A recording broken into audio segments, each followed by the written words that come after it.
Alhamdulillah, alhamdulillahi rabbil alamin. Wassalatu wassalamu ala rasulillah nabiyyina Muhammadin wa ala alihi wa sahbihi ajmain. Ashhadu an la ilaha illallah wa ashhadu anna Muhammadan abduhu wa rasuluh. Allahumma salli wa sallim ala sayyidina Muhammad wa ala ali sayyidina Muhammad. Ya ayyuhan nas ittaqullaha haqqa tuqatih wa la tamutunna illa wa antum muslimun, amma ba'd. Ma'asyiral muslimin, jamaah Jumat yang insyaallah dimuliakan Allah Subhanahu wa taala. Pertama-tama marilah selalu senantiasa kita memanjatkan rasa puji dan syukur kita kepada Allah Subhanahu wa taala.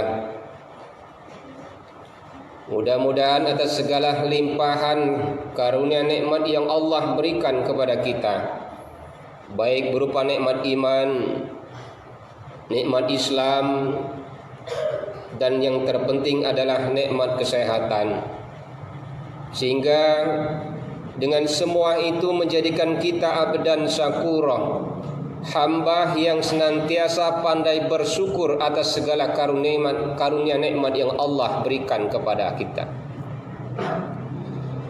Salawat beriring salam, tentu kita selalu bersalawat kepada junjungan kita Nabi besar Nabi Muhammad Rasulullah sallallahu alaihi wasallam.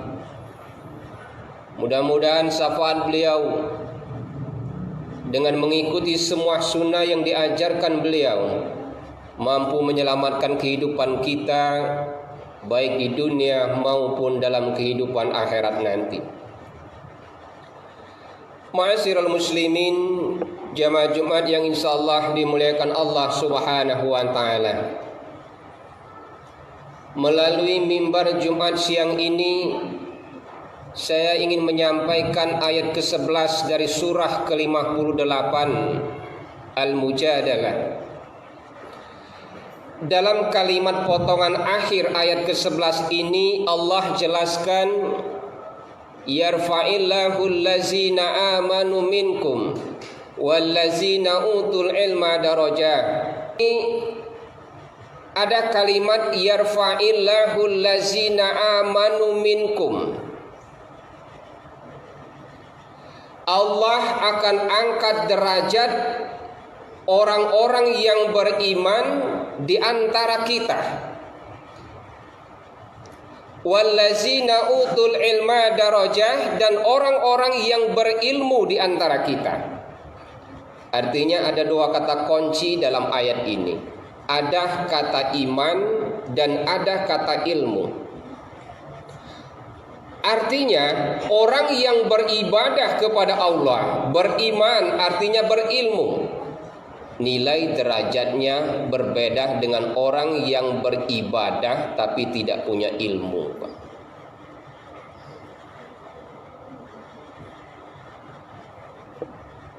Dari dua suku kata ini, ada orang yang beribadah didorong dengan nilai iman dan dia mempunyai wawasan ilmu. Dan ada orang yang beribadah, dia cinta kepada Allah beribadah, tapi tidak diiringi dengan ilmu pengetahuan. Tentunya nilainya berbeda. Orang yang ahli ibadah tapi dia punya ilmu, maka nilai ibadahnya bisa mendekatkan diri kepada Allah karena dia tahu dengan ilmunya.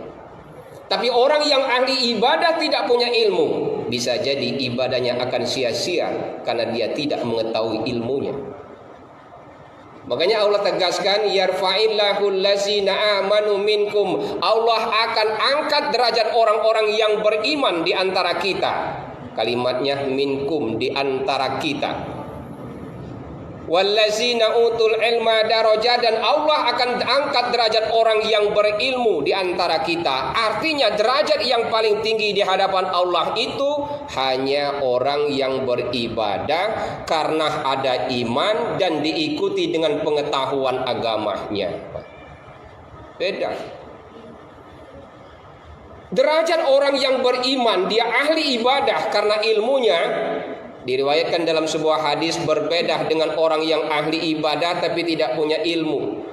Orang yang ahli ibadah tapi tidak diiringi dengan ilmu pengetahuan, sholatnya hanya bernilai 10 saja, Pak. Tapi orang yang beribadah karena iman dan dia mengetahui wawasan keilmuannya, berbanding dengan 700 kali. Bayangkan, kalau orang sholat Allahu Akbar, dia ahli ibadah tapi tidak punya ilmu, sholatnya biasa-biasa saja. Tapi kalau orang Allahu Akbar, dia beriman dan dia tahu makna ilmu yang terkandung dari kata Allahu Akbar, nilainya 700 kali. Bagi orang yang ahli ibadah, dia sholat berjamaah tapi tidak diikuti dengan wawasan pengetahuan, cuman 10 ibadahnya ketika sholat. Sholat berjamaah 27. Tapi ketika diiringi dengan wawasan pengetahuan, dia kaji untuk mendalami ilmu-ilmu pengetahuan tentang agama, ketika dia sholat Allahu Akbar, yang terpandang di dalam hati dan benak pikirannya, Allah itu adalah Raja penguasa langit dan bumi. Tidak ada sesuatu yang besar kecuali daripada Allah. Kita lihat manusia. Kenapa Allah itu dikatakan lahu mulkus samawati wal ard? Kenapa Allah itu dikatakan raja penguasaan langit dan bumi? Kalau raja manusia itu makhluk, Pak. Kerajaan milik manusia ada batas akhir. Tapi kalau kerajaan milik Allah tidak ada batas akhirnya. Itu yang harus kita sadari. Kita lihat Bung Karno, dilahirkan pada tahun 1901 dan wafat pada tahun 1970. 69 tahun Bung Karno menjadi orang yang sangat istimewa di negeri ini. Pada akhirnya mati. Itu kerajaan manusia. Kita lihat Presiden Soeharto yang lahir pada tahun 1921 dan wafat pada tahun 2008. 86 usia beliau, 32 tahun merintah menjadi raja di negeri ini, pada akhirnya mati karena kerajaan milik manusia. Orang yang beribadah ketika dia sholat Allahu Akbar, terbenak di dalam hatinya, terbenak dalam pikiran keyakinan imannya hanya Allah yang besar, yang lainnya itu kecil, karena dia sadar dia adalah hamba yang Allah ciptakan, Pak. Makanya seringkali saya katakan jenderal bintang 1 bertemu jenderal bintang 2, hormat angkat tangan 1. Jenderal bintang 2 bertemu dengan jenderal bintang 3, hormat angkat tangan 1, Pak. Jenderal bintang 2 bertemu dengan jenderal bintang 3, hormat angkat tangan 1. Dan seterusnya. Tapi begitu kita menghadap Allah, Allahu Akbar, angkat tangan 2, bahkan begitu sujud sama rendahnya ujung kaki dengan ujung kepala. Karena Allah adalah jenderal yang bintangnya tidak pernah bisa kita hitung sampai hari ini. Kalau Bapak bisa menghitungnya, silakan. Artinya ini menyadarkan kepada diri kita bahwa kita ini sadar makhluk yang Allah ciptakan. Kalau Allah menciptakan makhluk seperti manusia, manusia ada batas akhirnya, Pak. Makanya ilmu pengetahuan itu sangat penting dikaji dan kita ikuti. Itu yang pertama. Yang kedua, perbedaan orang yang ahli ibadah tapi tidak punya ilmu dengan orang yang ahli ibadah, beriman dan berilmu. Di dalam sebuah riwayat, Rasulullah pernah akan masuk ke dalam masjid. Kebenaran di dalam masjid itu ada orang yang ahli ibadah sedang sholat, tapi orang bodoh, tidak punya ilmu. Orang yang ada di dalam masjid itu sedang sholat, ahli ibadah, tapi tidak punya ilmu. Kebenaran di pintu masjid ada orang yang berilmu, beriman sedang tidur. Di pintu masjid bagian dalam. Datang Rasulullah ingin masuk masjid. Ketika akan membuka pintu, tiba-tiba iblis ada di pintu luar masjid. setan berada di luar masjid.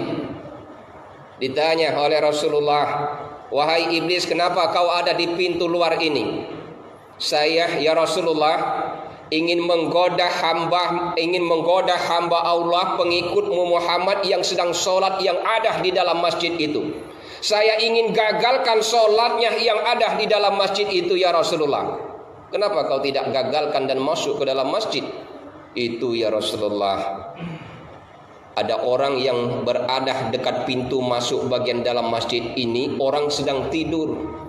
Orang yang sedang tidur ini yang menghalangi dan membuat saya takut untuk masuk ke dalam masjid." "Kenapa kau takut dengan orang yang sedang tidur? Bukankah kau takut dengan orang yang sedang sholat yang ada di dalam?" "Tidur berada dekat pintu dalam masjid ini, ya Rasulullah. Dia adalah orang yang ahli ibadah. Dia adalah orang yang cinta dengan ilmu dan pengetahuannya yang begitu luas, ya Rasul. Andaikan saya masuk ke dalam masjid menggagalkan orang yang ahli ibadah sedang sholat tapi bodoh tadi, ya Rasul, takut bangun orang yang sedang tidur ini." "Kenapa kau takut dengan orang yang sedang tidur ahli ibadah tapi dia beriman, wahai iblis?" "Rasul, kalau orang yang tidur itu bangun, dia berilmu dan beriman, kalau dia bangun pondok pesantren muridnya banyak. Artinya warasatil anbiya itu warisan yang mewariskan para ahli-ahli agama. Lahirlah para ulama, para kiai, para ustadz kalau dia bikin pondok pesantren, ya Rasulullah. Kalau dia bikin majelis taklim pasti muridnya banyak, ya Rasul. Tapi kalau orang yang sedang sholat bodoh itu, ya Rasul, dia beribadah hanya untuk dirinya sendiri, bukan untuk orang lain. Itulah Pak bedanya orang yang beriman, ahli ibadah tapi dia punya ilmu. Beda dengan orang ahli ibadah tapi tidak punya ilmu. Karena orang yang ahli ibadah tidak diiringi dengan ilmu pengetahuan, tidak akan pernah ada cita-cita membuat majelis taklim. Tidak akan pernah ada di hatinya ingin mendatangi majelis ilmu. Dan tidak akan pernah ada di hatinya ingin belajar Al-Quran atau mendatangi para ulama, para kiai yang punya wawasan agama. Itulah bedanya. Sehingga naumal alim, tidurnya orang yang berilmu, kata Nabi, khairun min ibadatil jahil, lebih baik dari ibadahnya orang yang bodoh. Oleh karena itu, mari kita pelajari kandungan Allah menjelaskan ini. Yarfa'illahu allazina amanu minkum. Allah hanya akan angkat derajat orang-orang yang beriman di antara kita. Wallazina utul ilma darajah, dengan beberapa derajat karena memiliki iman dan ilmu pengetahuan. Dalam hadis yang lain Rasulullah menitipkan pesan kepada kita, wa man aradad dunya fa alaihi bil ilmi. Barang siapa yang ingin selamat di dunia, maka dia harus punya ilmu. Wa man aradal akhirah fa alaihi bil ilmi. Barang siapa yang ingin selamat juga di akhirat, maka dia harus punya ilmu. Wa man aradahuma fa alaihi bil ilmi. Barang siapa yang ingin selamat di dunia dan akhirat, kata Nabi, artinya dia pun harus punya ilmu. Kenapa? Kalau kita ilmu luas wawasan kita, Pak, semakin banyak ilmu yang masuk di dalam jiwa dan pikiran kita, akan membentuk pribadi kita menjadi orang yang sempurna di hadapan manusia maupun di hadapan Allah. Makanya ilmu itu, Pak, berasal dari kata Arab alim. Orang yang alim artinya orang yang luas pengetahuannya. Beda dengan orang yang jahil, orang yang bodoh di hadapan Allah Subhanahu wa taala. Kesimpulan dari materi ini adalah, pertama, mari tingkatkan kualitas iman kita, tingkatkan kualitas ibadah kita dengan memperbanyak keimanan dan menambah ilmu pengetahuan kita. Manusia itu terbatas. Manusia yang pintar semakin banyak dia belajar, dia akan berkata, semakin banyak kekurangan yang saya tahu. Semakin banyak kita belajar bukan membuat kita semakin cerdas dan pintar, tapi semakin tahu kita akan kelemahan dan kekurangan kita. Cirinya adalah orang yang kekurangan wawasan, seringkali menyalahkan saudaranya, itu keliru dan salah, itu bid'ah dan haram. Itulah ciri orang yang pengetahuannya belum sampai untuk mencapai tingkat derajat kepada Allah Subhanahu wa taala. Khairun nas anfa'uhum linnas. Orang yang baik adalah orang yang mampu mengajak orang lain untuk baik juga.